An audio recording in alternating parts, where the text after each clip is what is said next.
Rebirth of my loyal king episode 12 Udaipur Tanusha villa.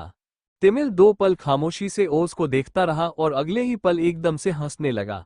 ओज को कुछ भी समझ में नहीं आया कि अचानक क्या हुआ।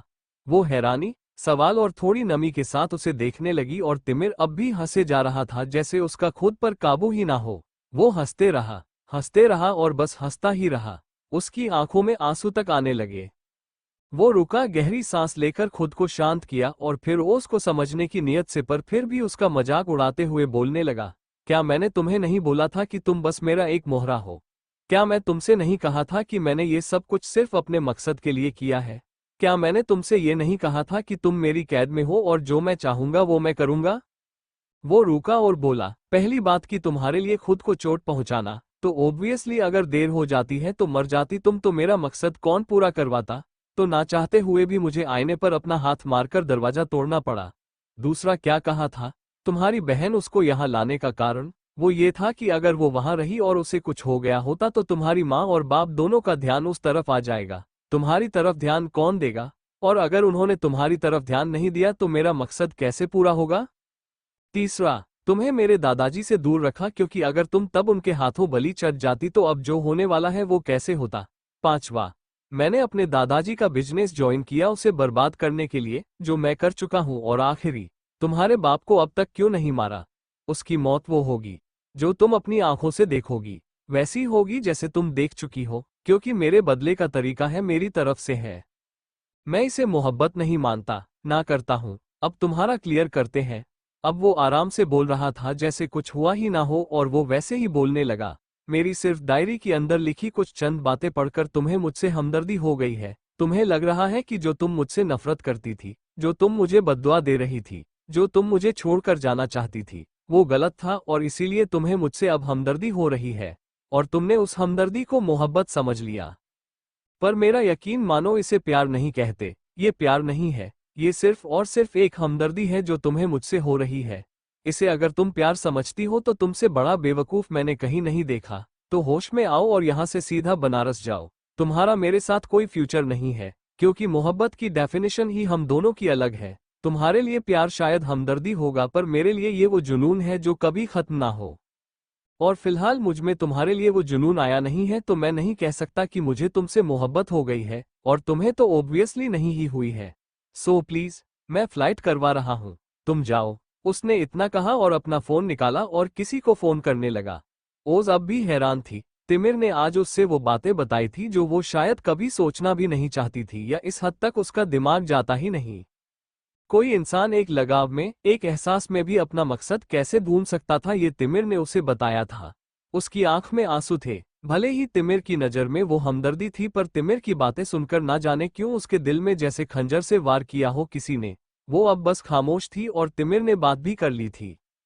उसे कुछ सुनाई नहीं दे रहा था। वो बस खामोशी से उसे देख रही थी और वो एक बार फिर उसकी तरफ पलटते हुए बोला, अगली फ्लाइट कल शाम की है। अपनी बहन को लो। जो सामान जो तुमने यहाँ अभी सजाया है इसे वापस पैक करो और सीधा बनारस के लिए निकल जाओ, ओके? वो इतना बोल जाने को हुआ कि ओज एकदम से बोली, तो मोहब्बत क्या है? उसकी आवाज रुआंसा थी, वो रो रही थी। तिमिर के कदम एकदम से रुक गए। वो पलटा नहीं, पर वो अपनी जगह पर खड़ा रहा और ओज ने अपनी आंखों से आते आंसू पोंछे और अपनी बंधी हुई हिचकियों को जरा रोकते हुए रुआंसी आवाज में वैसे ही बोलने लगी, जो तुमने किया वो तुम्हारा मकसद था। वो हर चीज जो तुमने मेरे लिए की, मेरी वजह से की, या फिर मेरे साथ की, वो सिर्फ तुम्हारा मकसद था। मेरे दिल में जो था, या शायद वो हमदर्दी ही थी, वो तुमने पहचान ली। तो तुम्हारी नज़र में मोहब्बत क्या होती है, तिमिर धनराज गिल? वो तिमिर की तरफ पीठ किए हुए खड़ी थी, पर आखिरी सेंटेंस बोलने के बाद तिमिर की तरफ मुड़ी। तिमिर की खुद की पीठ भी ओस की तरफ थी। वो धीरे से मुड़ा और 2 पल खामोशी से देखते रहने के बाद बोला, 7 स्टेजेस ऑफ लव के बारे में सुना है? वो खामोशी से उसे देखती रही और तिमिर ने कहा, attraction, attachment, love, trust, worship, passion and the last date. किसी की तरफ बढ़ने लगना, फिर एक लगाव होना, उससे प्यार होना, उस पर भरोसा होना, उसकी पूजा करना, उसके लिए एक जुनून पैदा होना और बस उसकी मोहब्बत में मर जाना। ये चीजें मेरे लिए मोहब्बत है। वो रुक गया और फिर बोला, अगर डायरी के चंद लफ्ज पढ़कर तुम्हें मुझसे मोहब्बत हो गई है तो वो होगी तुम्हारी मोहब्बत। सुना है एक लम्हे में मोहब्बत हो जाती है, पर क्या मुझ पर भरोसा है? तुम्हें मेरे लिए वो जुनून है कि मेरे पीछे पागल रहो? मेरी कोई इबादत कर सकती हो जो एक आशिक अपनी मोहब्बत की करता है? मेरे लिए मर सकती हो? कुछ भी नहीं कर सकती। तो फिर मैं कैसे एक्सेप्ट करूं तुम्हारी मोहब्बत को? अगर आज मेरे सामने पुलिस आकर खड़ी हो जाए और मुझे मर्डर्स के इल्जाम में अपने साथ ले जाने लगे तो तुम खुलकर कहोगी, यस तुमने गलत किया है तो तुम्हें सजा मिलनी चाहिए। पर मैं उस वक्त ये सुनना चाहूंगा कि तुमने जो भी किया हो मैं तुम्हारे साथ हूं, क्योंकि मेरे लिए मेरी मोहब्बत कभी गलत नहीं हो सकती, फिर चाहे उसने गुनाह ही क्यों ना किया हो। मैं चाहता हूं तुम आंख बंद करके मुझ पर भरोसा करो जब मैं तुमसे कुछ कहूं। मैं चाहता हूं तुम वो जुनून से मुझे चाहो कि किसी और के साथ देखना तो दूर सोचना भी बर्दाश्त ना कर सको। मैं चाहता हूं तुम मेरे लिए मरने को भी तैयार हो जाओ।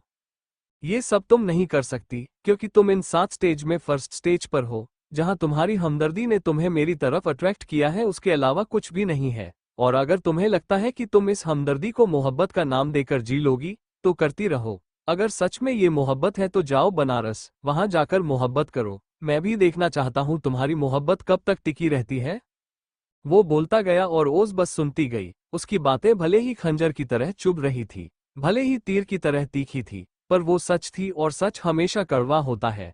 ओज ने सच में उसकी डायरी पढ़ी थी। उस डायरी में लिखी बातें पढ़कर उसे तिमिर से हमदर्दी होने लगी थी। उस हमदर्दी ने उसे तिमिर की तरफ कदम बढ़ाने पर मजबूर किया था।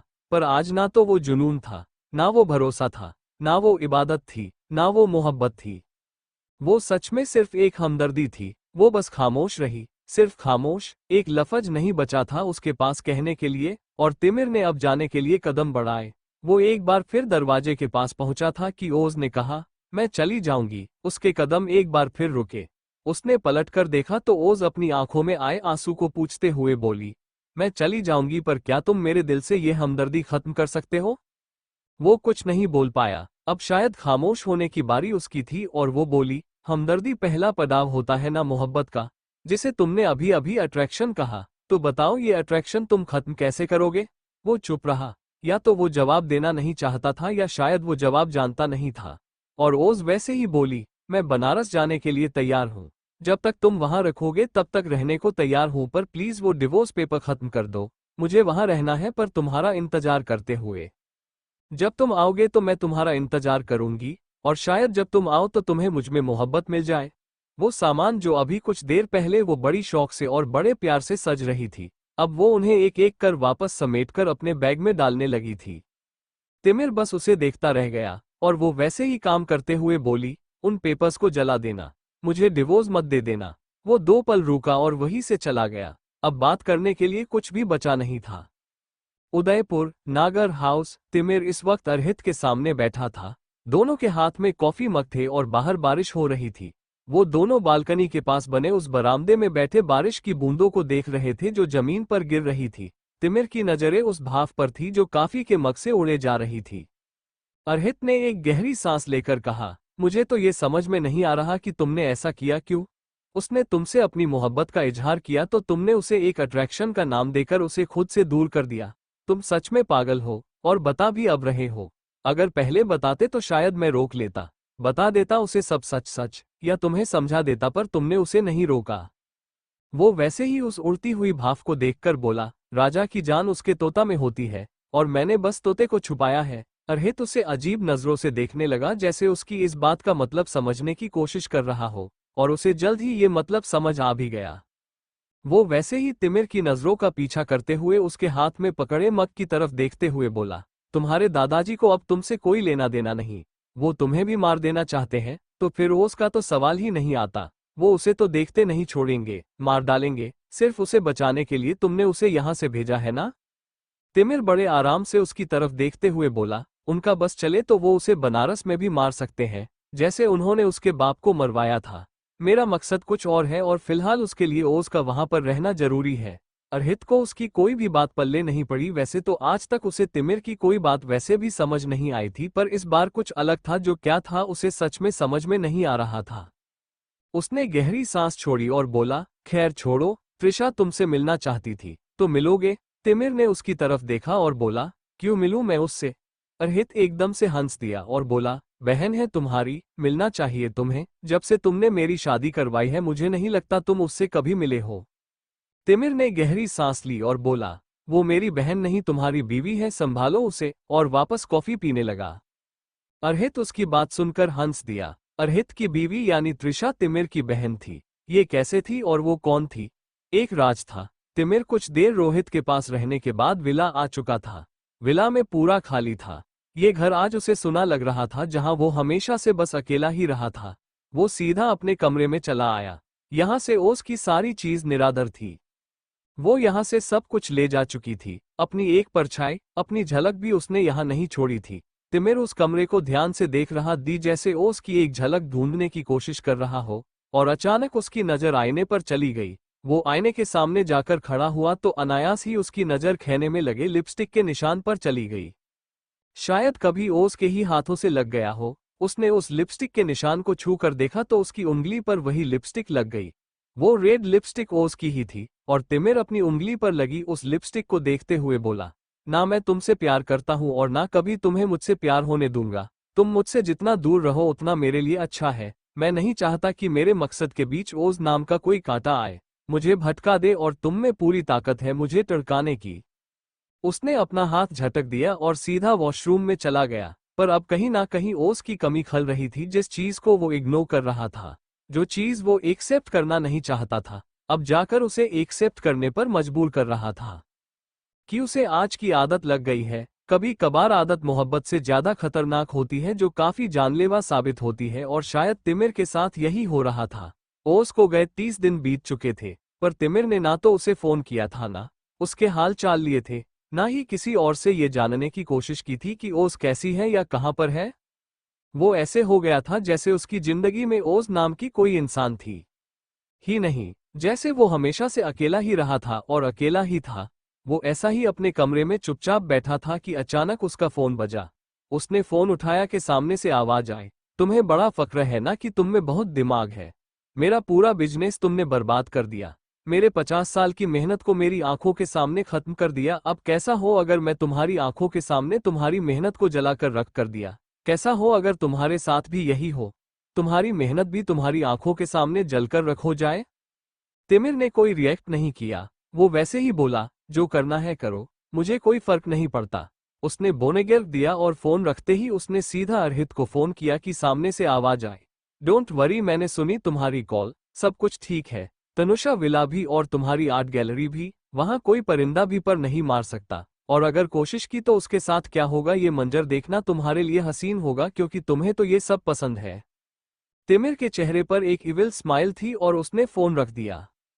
वो जानता था कि जसवंत जी उसकी करीबी हर चीज को नुकसान पहुंचाने की कोशिश करेंगे, फिर चाहे वो उसका घर हो, उसका काम हो या उसकी बीवी हो। वो तीनों चीजों को अपने आप से दूर कर चुका था, और जो उसके पास थे वो उनके भी पहले से इंतजाम कर चुका था। वो उठा और वो अपनी डायरी निकलने लगा, पर उसे अचानक याद आया कि डायरी वहां नहीं थी। जब ओज यहाँ थी तब उसे ऐसे ही तो पता चला था कि वो डायरी पढ़ चुकी है। अब तिमिर को पता नहीं था कि वो डायरी कहाँ, वो डायरी ओज ले जा चुकी है या फिर वो यहीं कहीं छोड़कर गई है, उसे नहीं पता था। उसने गहरी सांस ली और वहीं से एक नोटबुक उठाई, और जैसा कि वो अपने डायरी लिखा करता था, उसने नोट में कुछ देर कुछ लिखा, फिर नोट को बंद करके वापस बुकशेल्फ में लगा दिया और कमरे से बाहर चला आया। वो बाहर आया था कि एक बार फिर उसका फोन बजा, तो सामने से आवाज आई, अस्तबल पूरा जल चुका है। तिमिर अब के लिए शौक रह गया। वो हर किसी से दिल लगाने वाला इंसान नहीं था, बस बहुत कम ऐसी चीज थी जिससे वो दिल से जुड़ा हुआ था, और उसके घोड़े वो उसके दिल के करीब थे, जिन्हें जसवंत सा ने खत्म कर दिया था। ये पहली मात थी जो उन्होंने दी थी। शायद तिमिर ने सोचा था कि अस्तबल हवेली का हिस्सा है तो वो कुछ नहीं करेंगे, पर उन्होंने वही हर हमला किया। तिमिर ने गहरी सांस ली और सर्द आवाज में बोला, जब गीदड़ की मोती आती है वो शहर की तरफ दौड़ता है, और जसवंत धनराजगिल ने यही किया है, अपने घर को बर्बाद करने की शुरुआत। वो इंसान जो कर रहा है करने दो, मेरे पास अभी बहुत से निशाने बाकी है और मैं उन पर काम करना चाहता हूँ। अर्हित सामने से बोला, जो बचे हैं जसवंत है, आशुतोष और विवेक, और कौन बचा है? तिमिर ने कुछ सोचते हुए कहा, आशुतोष की बारी है, वो मारेगा अब। सामने से अर्हित ने गहरी सांस ली और बोला, ठीक है, जैसे तुम्हारी मर्जी, तुम क्या करोगे, बनारस जा रहे हो? तिमिर ने कहा, हम, और एक चीज का ध्यान रखना, त्रिशा को कुछ भी नहीं होना चाहिए, उसकी सेफ्टी का इंतजाम पहले करके आना। आशुतोष मित्तल, विवेक वत्सल या जसवंत धनराजगिल, किसी को भी पता नहीं चलना चाहिए कि मेरी बहन जिंदा है। अर्हित ने हाँ में सिर हिलाया और बोला, एक पल को मैं तुम्हें छोड़ दूंगा पर उसे नहीं। वो हंस दिया। तिमिर कुछ भी नहीं बोला और उसने फोन रख दिया। यह अगला दिन था और आज तिमिर की सुबह बनारस में हुई थी। वो बनारस आ चुका था और अपने घर पर था और अपने घर पर आते ही उसे ये एहसास हो गया था कि ओज यहाँ पर नहीं आए। वो मन ही मन बोला, इसका मतलब वो आशुतोष के घर है। वो कुछ सोचने लगा। आज आशुतोष मित्तल खत्म होने वाला था। वो रेडी हुआ और वहां से चला गया। मंदिर आया। 80 घाट पर उसने स्नान किया, दर्शन किए, घाट की सीढ़ियों पर बैठ गया जैसे कुछ सोच रहा हो और अचानक उसके कानों में एक आवाज पड़ी, रूही रुक जाओ, रूही प्लीज रुक जाओ, बात सुनो मेरी रूही। कोई लड़की चिल्ला रही थी।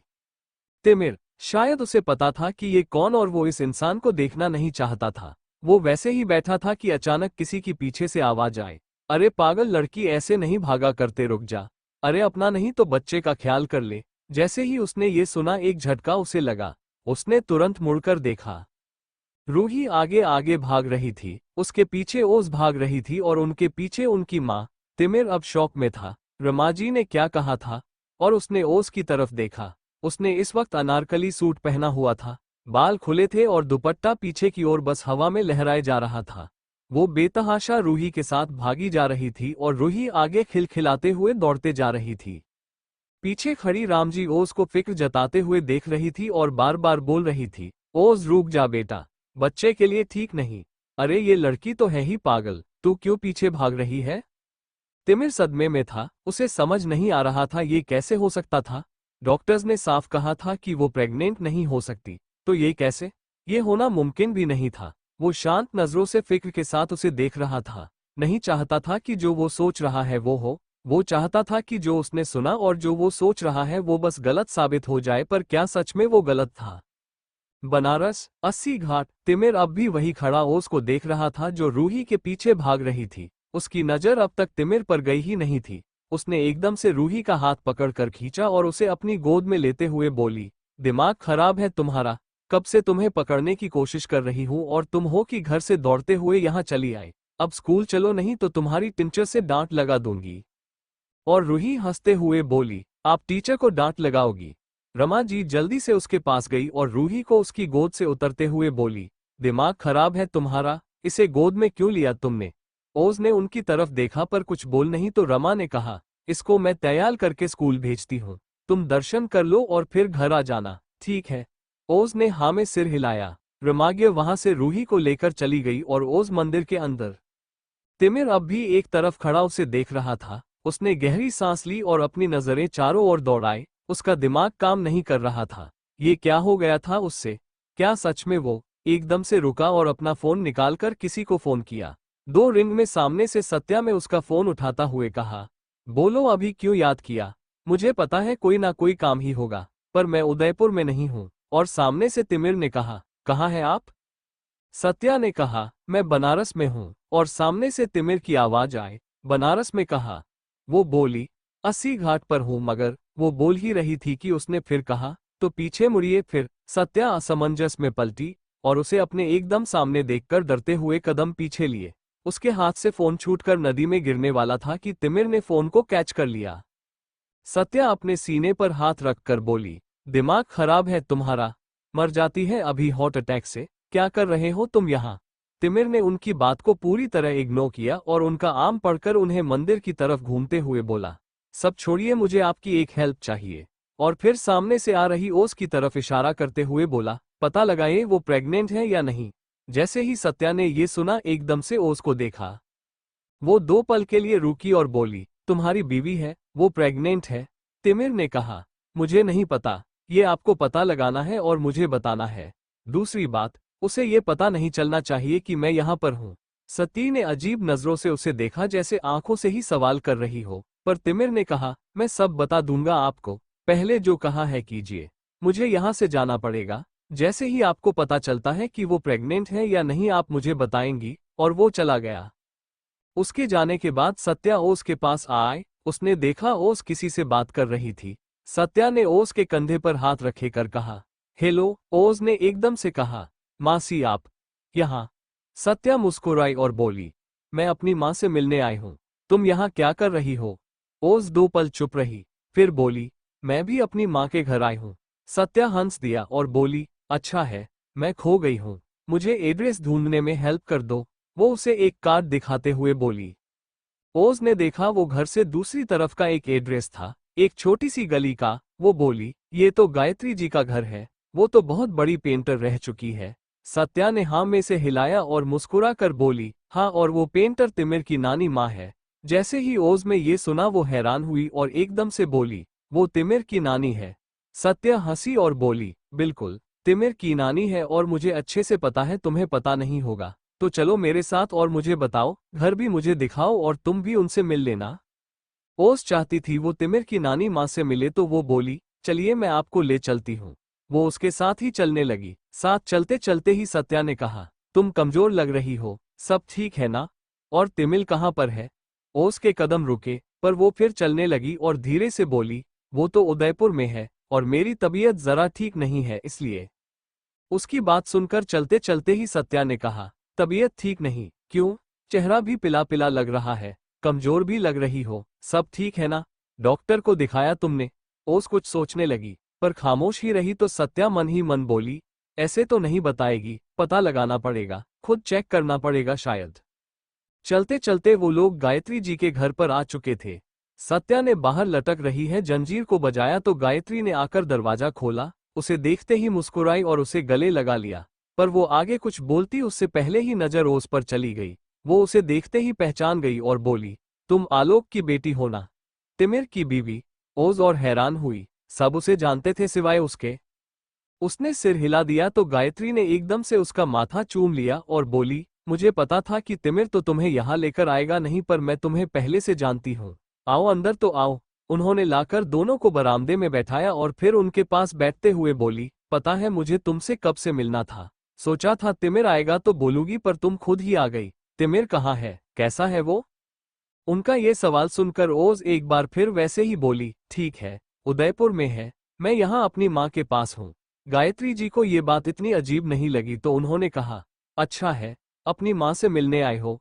उसने बस हाँ में सर हिला दिया तो गायत्री जी ने कहा, मुझे क्यों लग रहा तबीयत ठीक नहीं है, क्या हुआ है?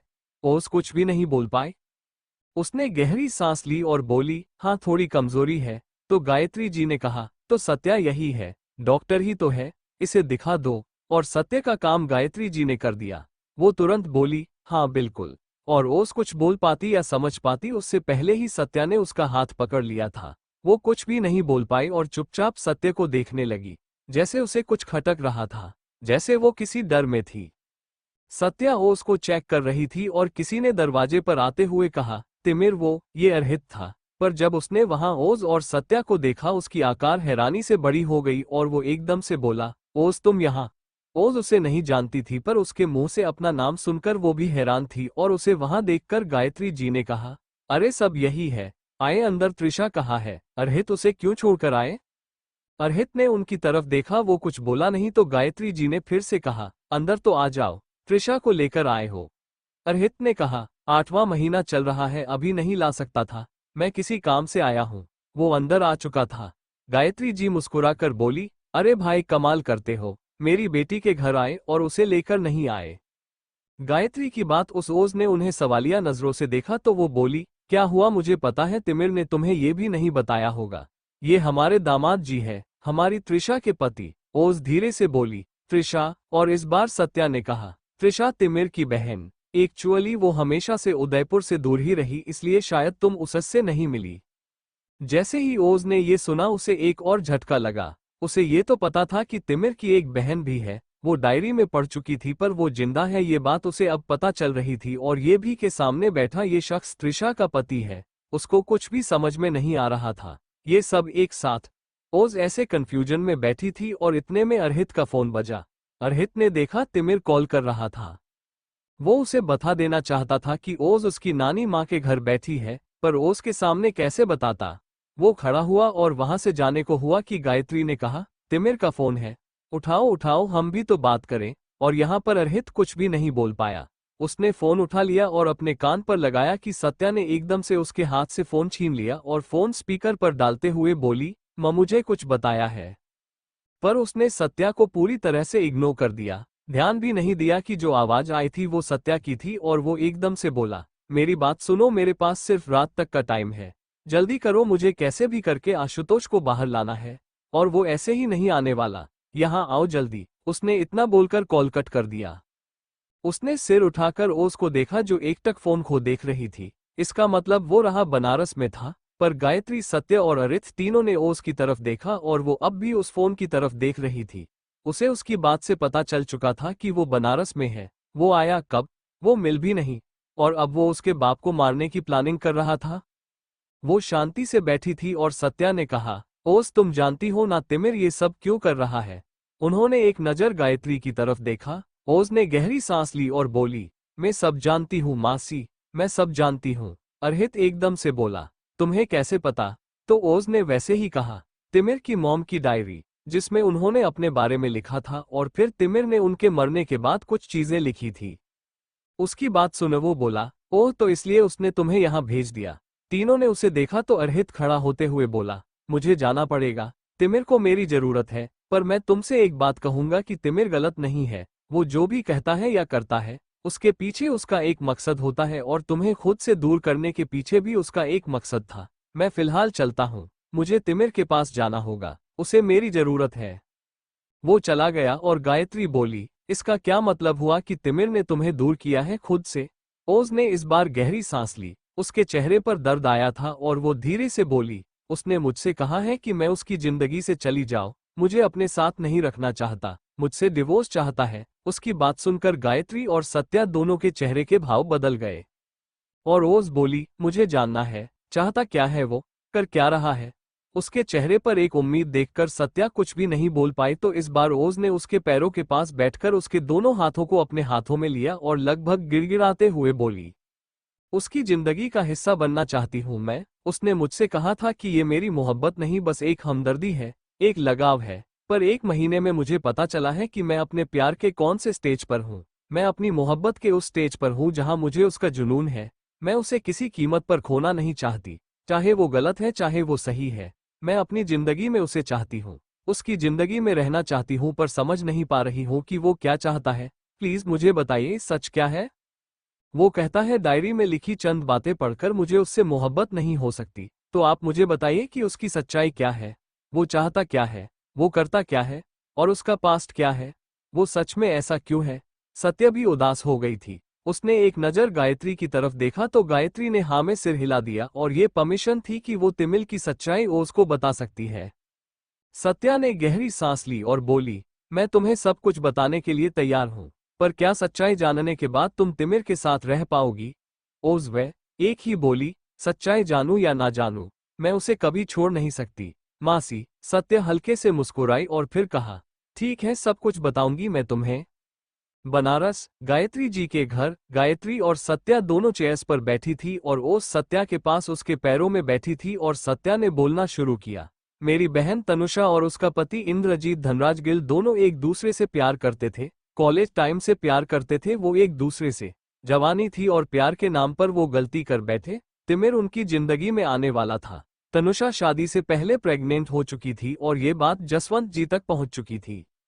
जसवंत जी ने तुरंत तनुषा और इंद्रजीत की शादी करवा दी क्योंकि उन्हें अपनी इज्जत बेहद प्यारी थी। वो नहीं चाहते थे कि ये बात किसी को भी पता ना चले और उनके खानदान का नाम ना खराब हो। शादी के बाद कुछ वक्त बाद तिमिर उनकी जिंदगी में आया। तिमिर के आने के बाद मेरी दीदी की लाइफ जैसे एकदम से बदल गई थी। वो खुश रहने लगी थी। तिमिर ही उनकी दुनिया था। वक्त धीरे धीरे बीत रहा था। इंद्रजीत भी उससे प्यार करता था, तिमिर से प्यार करता था। तिमिर 10 साल का था जब दीदी फिर से प्रेग्नेंट थी। उन्होंने बेटी को जन्म दिया था और उसका नाम उन्होंने त्रिशा रखा।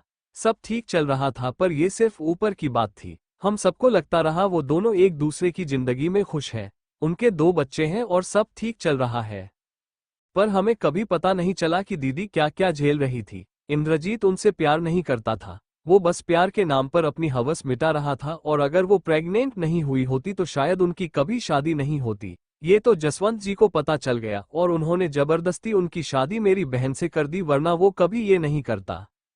उसके बाहर अफेयर्स चलने लगे कई लड़कियों के साथ और शराब पीता था। अपने दोस्तों के साथ गुलछर्रे उड़ता था। तिमिर उस वक्त 13 साल का था जब एक दिन तनुषा को पता चला कि घर के अंदर इंद्रजीत एक लड़की को ले आया है। उसका दिमाग खराब हो चुका था। वो बाहर कर रहा था ठीक था, पर उसके बच्चों पर वो इन सब चीजों का असर नहीं चाहती थी। उसे इंद्रजीत से बात की, पर इंद्रजीत ने उसकी एक नहीं सुनी। दोनों में झगड़ा हुआ तो इंद्रजीत ने मेरी बहन को बहुत मारा। वो कुछ बोल नहीं पाती थी। उसके बाद इंद्रजीत ने उस पर हाथ उठाना शुरू कर दिया था और हर दूसरे दिन दोनों में झगड़ा होता और इंद्रजीत मेरी बहन को मारता था बहुत बुरे तरीके से। एक दिन वो शाम आए जिसने तिमिर की, मेरी बहन की पूरी जिंदगी बदल कर रख दी।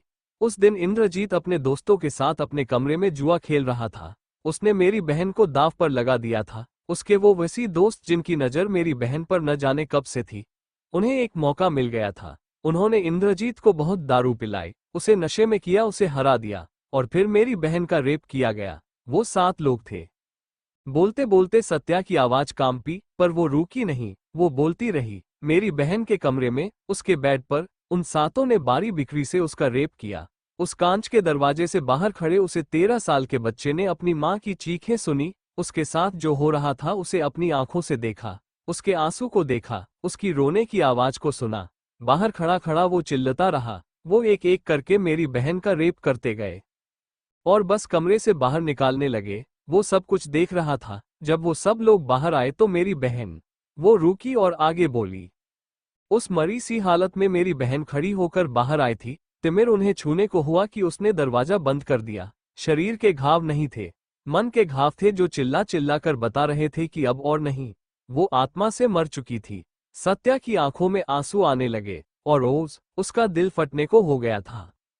सत्या फिर भी आगे बोली। तिमिर बाहर खड़ा रोता रहा, उसके गले लगने को, पर मेरी बहन, वो सब कुछ खो चुकी थी। अपना मान, सम्मान, आत्मा, इज्जत, सब कुछ। उसने वहीं पड़ी दारू की बोतल लेकर अपने ऊपर उड़ेल ली और खुद को आग लगा दी।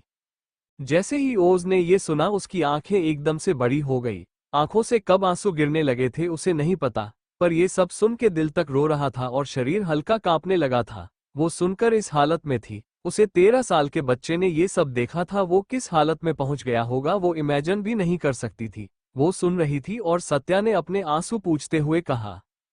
उसे दिन तिमिर ने अपनी माँ को अपनी आंखों के सामने जलते देखा था। जलते जलते उसके शरीर को खत्म होते देखा था। उसे मरते, दम तोड़ते देखा था।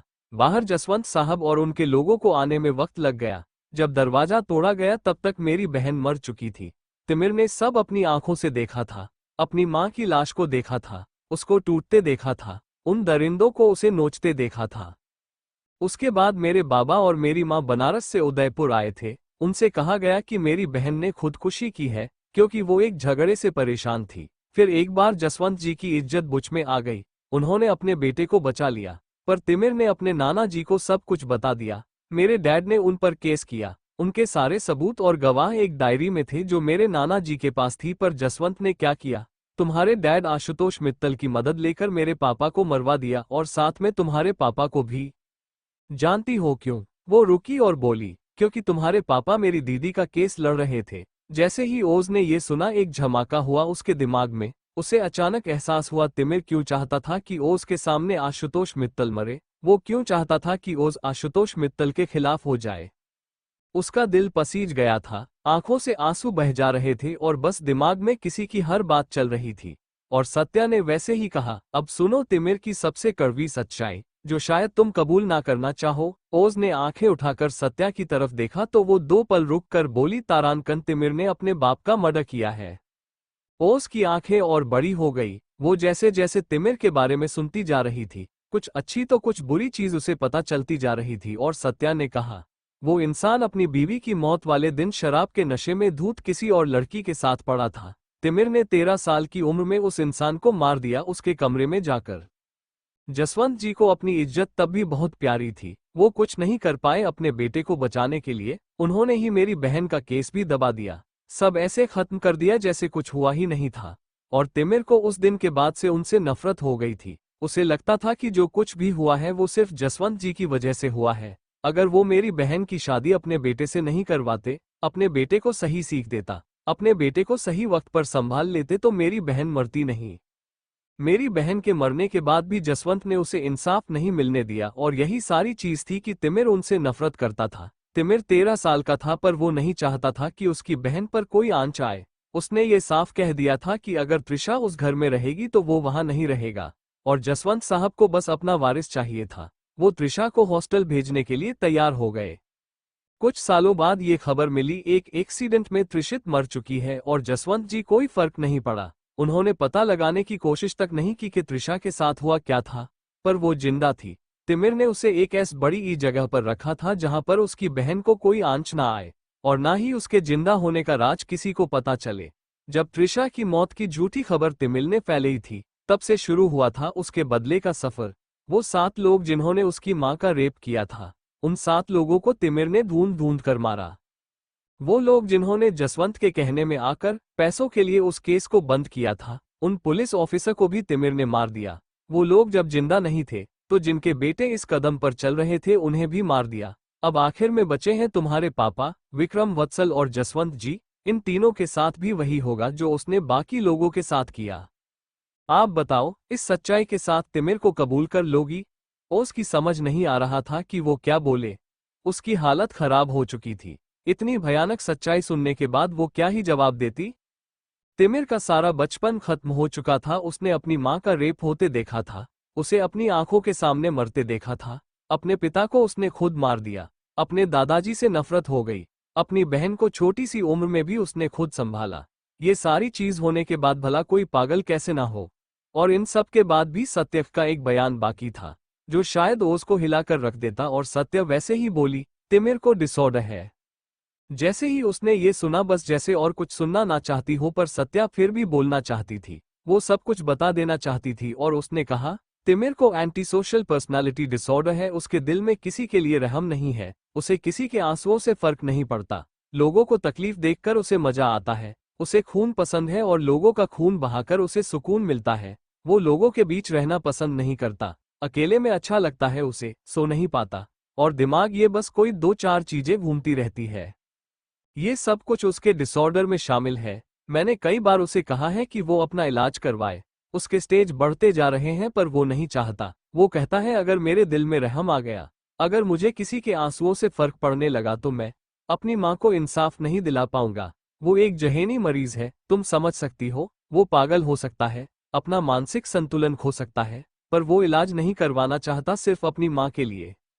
ओज, जैसे जैसे वो सुनते जा रही थी, उसे अब सब कुछ क्लियर हो रहा था। तिमिर ने जो उसके साथ अब तक किया था, जो वो करता आ रहा था, जो वो कर रहा था, वो सब कुछ उसके समझ में आ रहा था। और सत्या ने कहा, तारांकन, उस हादसे के बाद से उसे आग से डर लगता है क्या? वो आग को देखते ही पैनिक होने लगता है। आग को देखते ही उसे अपनी मां की डेथ याद आने लगती। ये डिसऑर्डर भी उस हादसे के बाद से शुरू हुआ है और तिमिर की जिंदगी का जो भी बड़ा सफर है वो उसी से शुरू हुआ। उसकी माँ उसकी दुनिया थी। वो बहुत प्यार करता था अपनी माँ से। उसके बाप को कभी उसके लिए फुर्सत ही नहीं मिली। वो तो हमेशा बाहर अय्यासी करता रहता था। और फिर एक दिन उस बाप ने तिमिर की पूरी दुनिया खत्म कर दी। ओस कुछ भी नहीं बोल पाई। वो बस चुपचाप गुमसुम बैठी थी और सत्या ने गहरी सांस लेकर कहा, मैं तुम्हें सब कुछ बता चुकी हूँ। वो कैसा है, वो क्या है, वो क्यों है, वो क्या कर सकता है, सब कुछ। अब आगे तुम पर है कि तुम उसके बारे में क्या सोचती हो। खैर, मुझे तिमिर ने ही तुम्हारे पास भेजा था, ये पता लगाने के लिए कि तुम प्रेग्नेंट हो या नहीं। ओज ने सिर उठाकर उसे देखा तो सत्या ने कहा, हाँ, वो तुम्हें देख चुका था। शायद उसे लगता है कि तुम प्रेग्नेंट हो। मुझे भी लग रहा है कि तुम प्रेग्नेंट हो। क्या तुम सच में प्रेग्नेंट हो? वो अपनी जगह से खड़ी हुई और वैसे ही बोली, मुझे तिमिर से मिलना है। और वो बस वहां से चली गई, बिना गायत्री की तरफ देखे या सत्या को कोई जवाब दिए। वो बस चली गई। बनारस। ओस सीधा 80 घाट पर गई थी, नंगे पैर दौड़ते हुए। वो हर जगह तिमिर को ढूंढ रही थी, इधर उधर देख रही थी, पर उसे कहीं पर भी दिख नहीं रहा। वो बारिश शुरू होने वाली थी। बादल जोरों से गरज रहे थे। सब लोग अपने अपने घर को जा रहे थे। आवाज लग रही थी कि जो भी नव नदी की तरफ गई है वो वापस आ जाए। मौसम खराब है, बारिश बहुत जोरों की आएगी। ओज इधर उधर तिमिर को ढूंढ रही थी, पर उसे तिमिर कहीं भी नहीं दिख रहा था। आंखों में परेशानी, फिक्र सब नजर आ रहे थे, पर बस नजर नहीं आ रहा था तो तिमिर था। वो उसे पागलों की तरह यहाँ ढूंढ रही थी। और अचानक उसके दिल में ख्याल आया कि उसे यहाँ ना देखकर कहीं वो उसके घर ना पहुंच गया हो। ओज वापस अपने घर आई तो वहां पर भी उसे तिमिर नहीं मिला। उसने रामा की तरफ देखते ही पूछा था, माँ, तिमिर यहाँ आए हैं क्या? रामा थोड़ी असमंजस में बोली, तिमिर यहाँ आया हुआ है। नहीं तो, वो तो घर नहीं आया। क्या हुआ, सब ठीक है? पर ओज ने उन्हें कुछ भी नहीं बताया। वो वैसे ही वहां से निकल गई। उसे जाते देखा रामा चिल्लाए, कहाँ जा रही हो? मौसम तो देखो, बारिश शुरू होने वाली है और तुम। वो बोल रही थी पर ओज बिना उनकी बात सुने बस निकल गई। बारिश लगभग शुरू हो चुकी थी और ये ऐसी बारिश थी जो धीमी या रिमझिम नहीं थी, जैसे तूफान आने वाली बारिश हो। तेज हवाओं के साथ ये बारिश अपनी रफ्तार पकड़े जा रही थी पर ओस फिर भी नहीं रुक रही थी। उसे आज बस कैसे भी करके तिमिर को ढूंढना था। पर एक चीज जिस पर उसने गौर नहीं किया कि उसके पापा भी घर पर नहीं थे। वो कहाँ गए थे उसे नहीं पता। उसने ये पूछना भी जरूरी नहीं समझा क्योंकि वो अपने पति को ढूंढ रही थी। कुछ देर की ही बारिश ने ही पानी जमा कर दिया था सड़कों पर। सामने से आ रही गाड़ियां देखना मुश्किल हो गया था इस बारिश में और अचानक किसी ने उसका हाथ एकदम से पकड़कर खींच। वो गाड़ी के सामने जा रही थी। बिना ये देख कि सामने से गाड़ी ओब से टकराने वाली थी कि किसी ने उसका हाथ खींचा। ओस सीधा उसके सीने से जा टकराए। उसने एकदम से अपनी आंखें भींच ली थी। वो पूरी भीग चुकी थी। सामने खड़े उस इंसान के शरीर से आती वो खुशबू ओस पहचानती थी। उसने एकदम से सर उठाकर देखा। ये तिमिर था। उसकी आंखों ये इस वक्त कोई प्यार, मोहब्बत, माफी नहीं दी, बस गुस्सा था। ओज ने कुछ बोलने के लिए मुंह खोला ही था कि तिमिर ने उसका आर्म पकड़ा और उसे सीधा वहां पर खड़ी कार में धक्का देकर दरवाजा बंद कर दिया। तिमिर ने वैसे ही बिना किसु मिलके कहा, वो मंजर जो तुमने 17 साल पहले देखा था, एक बार फिर से देखने के लिए तैयार हो जाओ। तिमिर ने उसकी गाड़ी को बंद कर दिया। ओज को कुछ भी ठीक से दिखाई नहीं दे रहा था। वो गाड़ी बारिश में खड़ी थी, लॉक थी और ओज उसके अंदर बंद थी। वो ऐसे ही कांच को खटखटाते हुए अंदर से चिल्ला रही थी बाहर आने के लिए और अचानक से नजर सामने खड़ी कर पर चली गई। उस कार का दरवाजा खुला था और उसके अंदर उसका बाप आशुतोष मित्तल बेहोशी की हालत में था। वो कार ज्यादा दूर नहीं थी। ओज वो मंजर अच्छे से देख सकती थी और अचानक उसके सामने कुछ यादें तैरने लगी। यहाँ तिमिर की तरफ बढ़ रहा था। ओज की आंखों से एकदम से आंसू बहने लगे। चेहरा पीला पड़ चुका था और जैसे वही चीज उसे फिर दिखाई दे रही हो जो वो सोच रही थी। ऐसे ही पानी में खड़ी वो गाड़ी, उसकी तरफ बढ़ता हुआ वो शख्स, वो छोटी सी बच्ची जो कार के अंदर बंद थी। ओज डरते हुए उन चीजों को याद करते हुए सामने देख रही थी और तिमिर उस गाड़ी के पास पहुंच चुका था। उसने एकदम से उस आदमी को लात मारी। आशुतोष की एकदम से आंख खुल चुकी थी। उसने घबरा कर अपने सामने देखा तो भीगी हुई हालत में तिमिर उसके सामने खड़ा था। पर उसकी हालत में भी वो गुस्से से कांप रहा था, ठंडक से नहीं। उसकी आंखें अंगारे उगलते हुए आशुतोष को देख रही थी और आशुतोष ने डरी हुई आवाज में कहा, मैंने कुछ नहीं किया, मैंने कुछ भी नहीं किया था। कि तिमिर ने एक लात खींचकर उसके मुंह पर दे मारी। आशुतोष ने एकदम से अपने मुंह पर हाथ रखा। वो पहले से बीमार था और अब तिमिर उसे मार रहा था। आशुतोष करहा। उसने डरती नजरों से तिमिर को देखा और ना में सिर हिलाया और तिमिर ने कहा, कोई तड़प नहीं, कोई टॉर्चर नहीं, बस वही मौत जो 17 साल पहले तूने 2 लोगों को दी थी। याद करने दे, क्या किया था तूने। बोलते हुए तिमिर ने कार से ब्रेक वायर्स निकाली और आशुतोष के गले पर लपेटकर पकड़ लिया और कहने लगा। आशुतोष की सांस फूलने लगी थी। उसका चेहरा पीला पड़ने लगा था और तिमिर अब भी उस वायर की पकड़ कसते जा रहा था उसके गले पर। आशुतोष डरी हुई नजरों तड़पते हुए बस तिमिर के चेहरे को देख रहा था और तिमिर ने वैसे ही कहा, 2 लोगों का मारा था तूने, बिल्कुल ऐसे ही बारिश में, ऐसे ही गाड़ी के अंदर गला घटकर, और उस मौत को एक्सीडेंट का नाम कर दिया था ना तूने। अब मेरी बारी। अपने नानाजी की मौत का बदला लिया है, बस बिल्कुल उन्हीं की तरह तुझे मौत देकर। शुक्र मना, मेरा दिल नहीं है तुझे जिंदा देखने का, वरना तो उस मौत मरता की जानवरों को खाने के लिए लाश तक नहीं मिलती तेरी। और बस ये सब करीब 5 मिनट तक चलता रहा। तिमिर वैसे ही खड़ा उसका गला घोटता रहा। वो तड़प तड़प कर ऐसे ही दम तोड़ते रहे। एक पल आया जब उनका शरीर एकदम से हिलना बंद हो गया और बेजान सा होकर सीट पर जैसे किसी कपड़े की तरह गिरा। तिमिर ने उनको छोड़ा और ब्रेक के वायर्स वो पहले ही निकल चुका था। उसने कर ऑन कर दी, गाड़ी का दरवाजा बंद कर दिया। वो गाड़ी सीधा जाकर सामने खड़े ट्रक से टकराई और आशुतोष मित्तल जो पहले से मर चुके थे उनका सर जाकर सीधा डैशबोर्ड से टकराया और चोट आने की वजह से उनके सर से हल्का सा खून निकलने लगा। डेथ हो चुकी थी पर खून अभी गर्म था जो निकलने लगा था। तिमिर को जैसे अब भी सुकून नहीं आया था। वो उस नज़ारे को बिना पलके झपकाए देख रहा था। कुछ देर बाद उसने अब जाकर मुड़कर गाड़ी की तरफ देखा जहां ओस काफी बुरी हालात में थी। वो अब भी दरवाजे को देख रही थी। वो सब कुछ देख रही थी। उसने सब कुछ देखा था। तिमिर चुपचाप उसके पास चला आया और सीधा गाड़ी का दरवाजा खोला। इस ठंडे पानी में भी उसका शरीर पसीने से भीगा हुआ था। वो गिली थी। उसके चेहरे पर घबराहट साफ दिख रही थी। उसे वो सब कुछ याद आया था। उसका शरीर कांप रहा था। उसने तिमिर को अपने सामने देखा तो उसने अपना चेहरा घुमा लिया और अपने चेहरे के आगे हाथ कर दिया। तिमिर देख सकता था उसका हाथ भी कांप रहा था। वो रोते हुए कांपती आवाज में बोली, चले जाओ यहाँ से, जाओ। तिमिर जानता था उसे क्या हो रहा है। अगर वो उसके पास्ट से वाकिफ थी तो तिमिर भी अच्छे से जानता था कि उसके पास्ट में क्या हुआ था। उसे ओज अभी वही 5 साल की बच्ची लग रही थी जिसे उसने 17 साल पहले देखा था। अपने नाना जी की मौत पर ऐसे ही वो आया था। उसने उस बच्ची को उस कार में बैठे देखा था। वो ऐसे ही अपना चेहरा छुपाते हुए सबसे बोल रही थी, मुझे किसी को नहीं देखने, चले जाओ यहाँ से। फिलहाल वो अपने पापा को याद करके रो रही थी। तिमिर जानता था उसके डैड के डेथ ऐसे ही हुई थी। उसे सब कुछ याद था। ओज अपने डैड के साथ इसी बारिश में बाहर निकली थी, कहीं जा रहे थे। सामने खड़ी गाड़ी ने रास्ता रोक लिया था उसके, इसलिए उसके डैड उसे अंदर छोड़कर खुद बाहर आए थे। चाइल्ड लॉक लगाने की वजह से ओज को बाहर आने में दिक्कत हो गई थी। वो बाहर नहीं आ पाई और उसकी आंखों के सामने आशुतोष मित्तल ने उसके बाप को मार डाला। बिल्कुल उसी तरह ने मारा था। तिमिर के नाना जी सामने वाली कार में थे जहां आशुतोष ने उन्हें फैसले से मिलकर छोड़ा था। और फिर ओज के डैड भी। ओज के दिल में ये चीज हमेशा से थी। ये उसका पास्ट था, उसका एक ऐसा डार्क पास्ट जो उसने अपनाया था। उसे पता था कि आशुतोष मित्तल ने उसके बाप को मारा है। वो छोटी सी बच्ची क्या ही समझती। उसके दिमाग में भरा गया था कि उसके डैड का मरना जरूरी था। वो अच्छे इंसान नहीं थे, पर बड़े होते होते ओज को सारी चीज समझ आने लगी थी। पर वो अपने पापा को कुछ भी नहीं बोल पाए, क्योंकि उसकी माँ खुश थी। तिमिर ने गहरी सांस ली और उसके कांपते हाथ को अपने हाथ में पकड़ लिया। उसकी उंगलियों में अपनी उंगलियां उलझते हुए उसके हाथ को कस के पकते हुए ओज ने एकदम से सिर उठाकर उसे देखा। वो डरी हुई थी, उसका शरीर कांप पर था, उसे पैनिक अटैक आया था।